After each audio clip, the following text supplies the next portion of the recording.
Hello my dear फ्रेन्डहरू, म चाहिँ नेपालबाट न्युजिल्यान्ड आउने बेलामा चाहिँ कतिवटा केक काटेँ भनेर देखाउँछु यो भिडियोमा। एक्ज्याक्टली लिटरली भन्नुपर्दा चाहिँ मैले 9वटा केक काटेको थिएँ नेपालबाट फेयरवेल भएर न्युजिल्यान्ड आउने बेलामा। तर हजुरहरू पताउनु हुन्न होला। ओके, म हजुरहरूलाई फोटोसहितको कहाँ केक कसरी काटेँ भनेर देखाउँछु ल। आई फिल भेरी लकी के म एउटा राम्रो टिमबाट यसरी बिदाई भएर राम्रो संस्थाबाट यो ठाउँसम्म आएँ। एकदमै धेरै मलाई उहाँहरूले माया गर्नुभयो। यसरी भाइ बहिनीले मलाई सरप्राइज दियो। यो चाहिँ मेरो फर्स्ट केक है।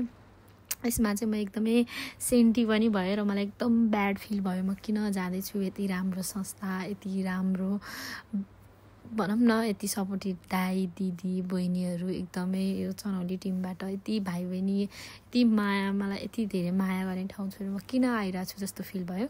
र सेकेन्ड केक चाहिँ यो मेरो पुरानो सोरुमबाट उहाँहरूले काटिदिनु भयो। अनि रह्यो त्यसपछि थर्ड केक, यो चाहिँ मेरो शिवघाटमा मेरो साथीहरूले मलाई बोलाएर सरप्राइज दिएको है।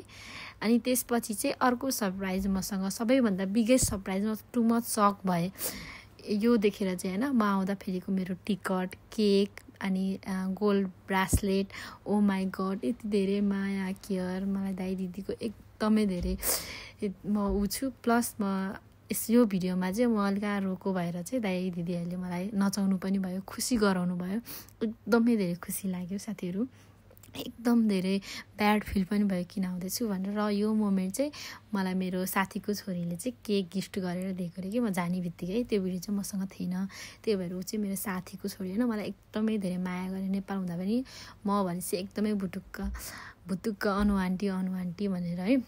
अनि यो केक चाहिँ 4वटा भयो है। अनि यहाँ चाहिँ मेरो साथी अनि भेना अनि छोरी अनि साथी, थ्याङ्क यू साथी।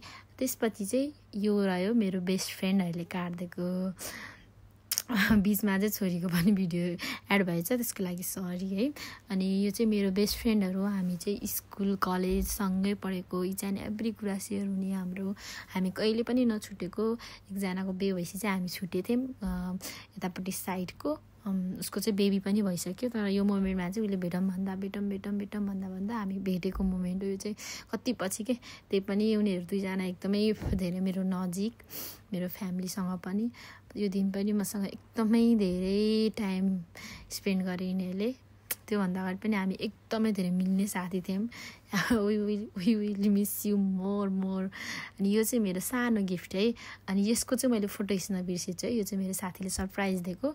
देन त्यसपछि चाहिँ लास्ट केक भनेको चाहिँ मलाई मेरो दिदीहरूले दिनुभएको। र म मेरो नानी बाबुहरूसँग बसेर चाहिँ केक काट्दैछु। बुढाहरूसँग बसेर म आफै पनि बुढा देखेछु। किन भन्दाखेरि